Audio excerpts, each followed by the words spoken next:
Okay, recording. Okay, just say something right now so I can sync it up. Farts. Go. All right.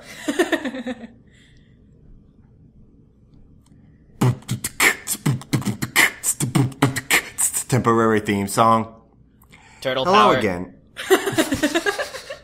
Hello again. And welcome to the second episode of the Toon Goons, a podcast in which we take an adult critical perspective into the worlds of cartoons and animation and analyze the way that these shows affect the pop cultural landscape. I am one of your hosts, Nikki. And I'm Nina. And I'm Tooch, and I would just like to say that I would like to congratulate us on doing what 90% of every podcast has not done and come out with a second episode. I'm so proud of us. I am it. proud of us. We're doing a good job. See, now, I've done a lot of podcasts in the past, and they've all had 2 episodes, and then I didn't make one after that. So the next one is going to be the real challenge for us. Yes. Especially since what we're going to do for next episode is going to be pretty involved. Yeah, well, I'm really excited for that one, but let's focus on the now. Let's focus on what we're doing now, like Buddhists do. Yes. We're going to be talking about Clarence today, but first we want to go over some cartoon news, some stuff that's come to our attention in the past week. It's a new segment. Yeah, we're going to try doing segments. Segments, like professionals. Okay, so Cartoon Network announced their 2014-2015 lineup of stuff, and there's some pretty cool things. Probably the most interesting is this 10-part miniseries called Over the Garden Wall. Yeah. And it's based on, there was like a short pilot that they showed before. It's got like Elijah Wood in it. Occasional voice actor Elijah Wood. Yes. Yeah, and it's created by Pat McHale, another Adventure Time alum. Yeah, so, and this is the first time they've ever done like a short series, and they're sort of saying that like, it's probably a good sort of model to do because that way you can tell an entire story without like the pressure of having to renew episodes or anything. So like that could be cool if it's successful and like it keeps going. It looks really cute. It's kind of vague what it's about. It's like some kind of classic children's fantasy sort of thing. Like it sounds like this kind of book that I'd find in the library aimed at like 5th graders, but like classic sort of Narnia-esque stuff. So it looks great. It looks like one of those like old like Merry Melodies Disney shorts with like where everything's cartoony, but it's like everything's anthropomorphized but still in detail. So it's kind of creepy, but it's charming. Yeah. Yeah, I don't think they posted any actual footage of it yet, just some screenshots. Yeah. So I'm looking forward to that. Based on the screenshots, because sometimes you can tell how good the animation will be based on the screenshots, it's probably going to be fucking beautiful. No, it looks like it's going to be super This one great. image that we're looking at, and we're going to link this article in the show notes, both on Tumblr and on SoundCloud. It's cartoonbrew.com. So you can, read along with this article when you're listening. Yeah, there's lots of... It's all interactive. Yeah, the next photo on this article is for this other show that I'm pretty excited for called We Bear Bears. Yes.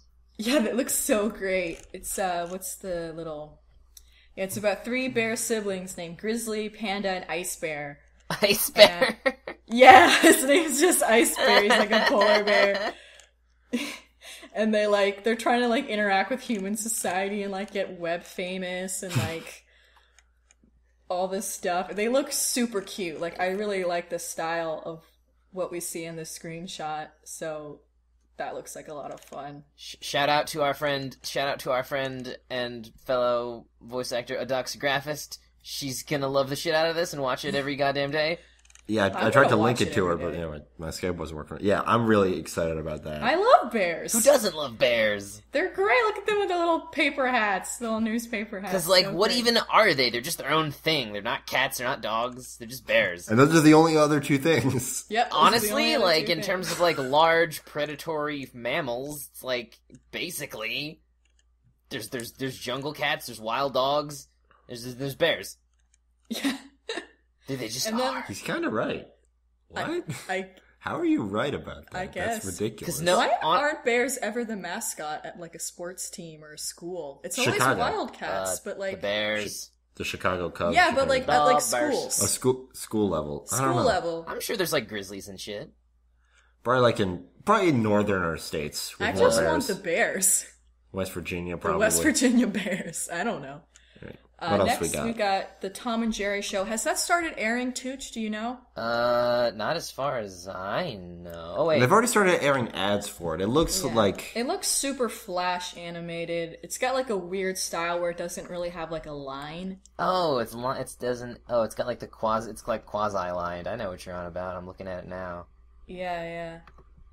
I mean, I don't know how good that's going to be. Tom and Jerry really hasn't been that good since the original, glory days of Tom and Jerry, so. It all went downhill with the movie. yeah. Where they started talking. Oh god. Yeah. I mean, this might be like the Looney Tunes reboot where it's for the most part pretty good, but that's working with a much larger cast. We'll have to see how this turns out. I really feel like the only way to pull it off is to just do more of the original stuff because there's not really any room in Tom and Jerry to do something else. Yeah. Speaking of Looney Tunes, they're going to do a show just called Wabbit. We don't know too much about it. They just sort of sounds like a general Looney Tunes show with Looney Tunes antics. But I like the art style and the promotional. Yeah. It's pretty cool. Yeah, Wabbit looks neat. A return to form, as it were. Yeah, it seems like they're going to do more of the traditional stuff than like the Looney Tunes show, which is like a sitcom with them, which it had some good stuff, but was kind of weird. Is that as much as I loved Bugs and Daffy being roommates?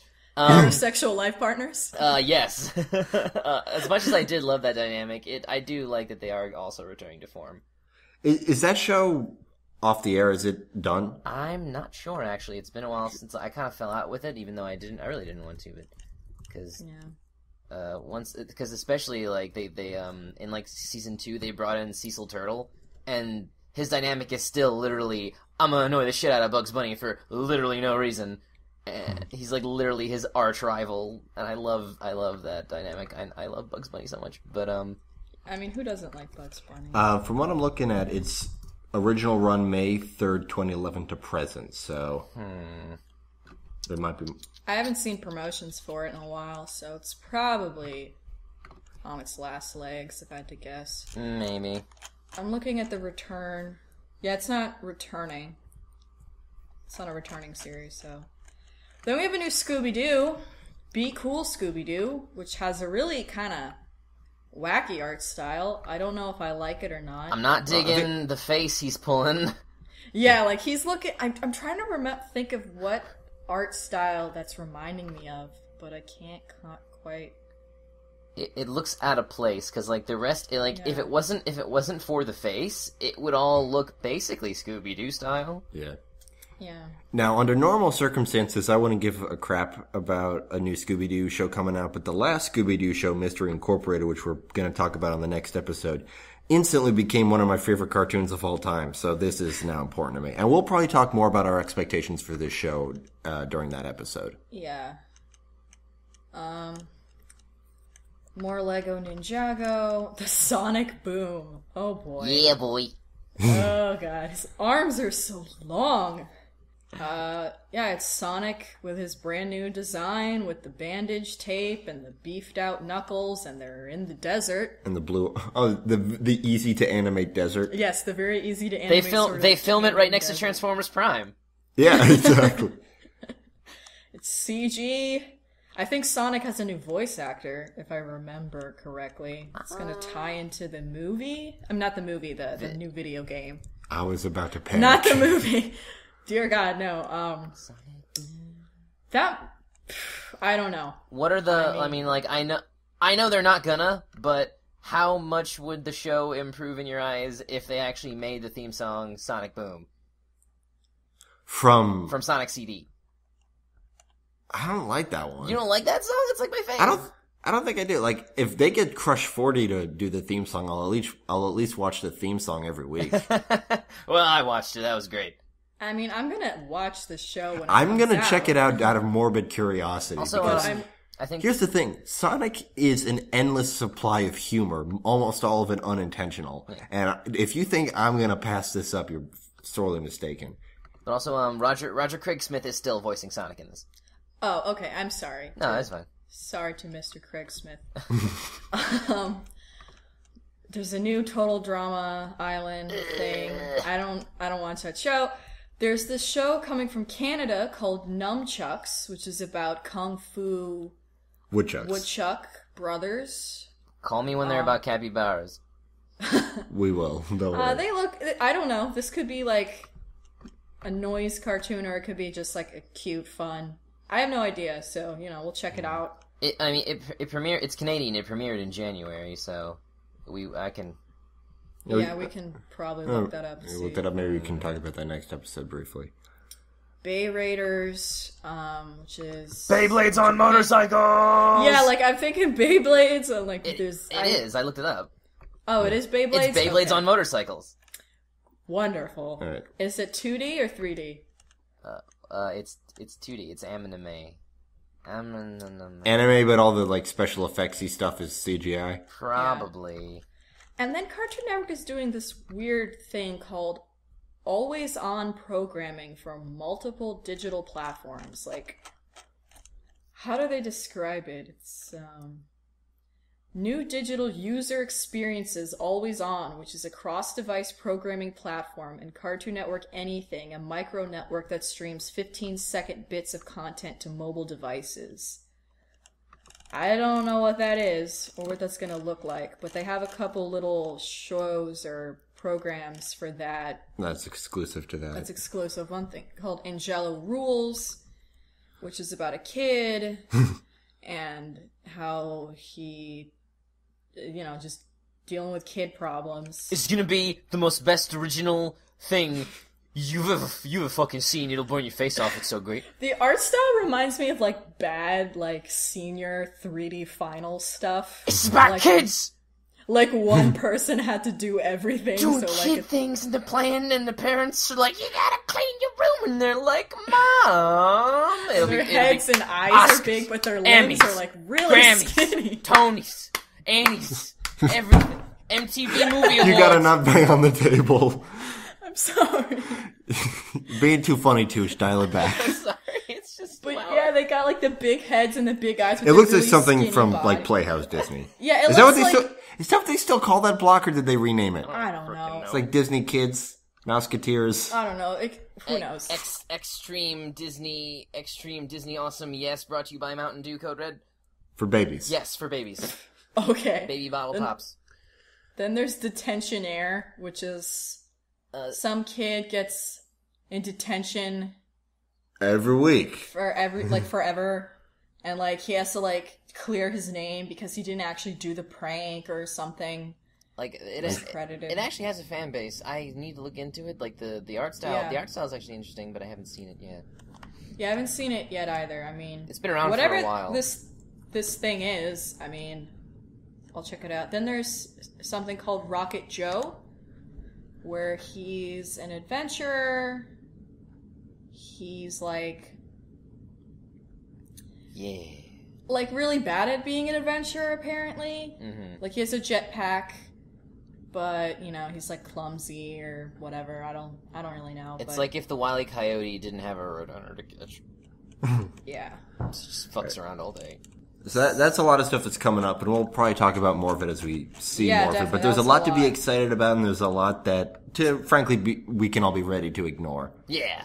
Yeah. Like I'm bringing new Lego Ninjago. Let the kids have their fun. Let them sell their Legos. I'm gonna be doing something else. Those Lego toys are awesome. They're cool toys, but that's just not for me. Yeah. And the new Total Drama is just gonna be no, because the last Total Drama was no, and oh god. I've never seen the Total Drama Island. Let me explain. Let me just give a quick just history of Total Drama. I mean, I've seen terrible sexy fan art on DeviantArt of all the girls. Total Drama Island was pretty much literally like a reality show. But it was scripted, and they didn't really do anything that cartoony, and it was just kind of boring to watch. But you could see it had some potential if they actually played around with the idea and treated it like a cartoon. but somehow it got a fan base. So they did another season, and Total Drama Action was a little bit better. They started to catch their stride, but then, like, the second half of Total Drama Action, they inexplicably completely changed their writing staff, and the show was amazing. I don't know, not amazing compared to the first half. It was good. Like, it was good. It was humor. It was self-referential. It was more aware of itself. It played things a lot looser. It was a cartoon, and then it peaked with Total Drama World Tour. The only bad thing about World Tour was how that many fucking shows have there been? Please leave all questions until the end of the presentation. Thank you. World Tour, and then World Tour was good. It switched up the setting. They were literally traveling around the world, but they also had the gimmick, because, like, Glee and shit was popular, so, like, they did it. The gimmick was musicals. It was gonna be called Total Drama Musical, but for some reason it wasn't, so they did World Tour, which is a way less catchy title. But anyway, that was a really solid season. Like, that was an entertaining season of programming show. But then, they did Total Drama Revenge of the Island. And they went back to the first island, and the premise was interesting, but they had an all-new cast of people.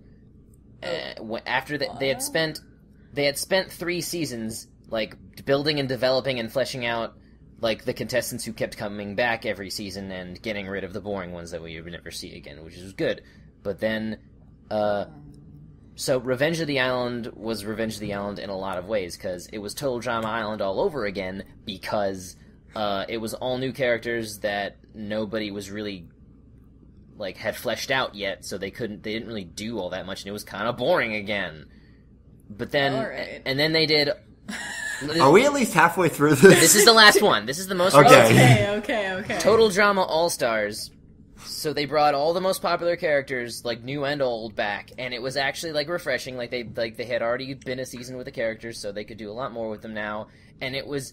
okay, but the finale was a pile of utter horseshit. They wrote themselves into a corner and just sort of blagged the whole thing, and so, yeah, I have no idea what they're gonna do with Pakitu Island. Another island? The same island? No, that island was called Camp Wawanakwa. But, so yeah. So that was our impromptu review of the entire Total Drama Island franchise. I hope you enjoyed it. Overall, it's pretty bad.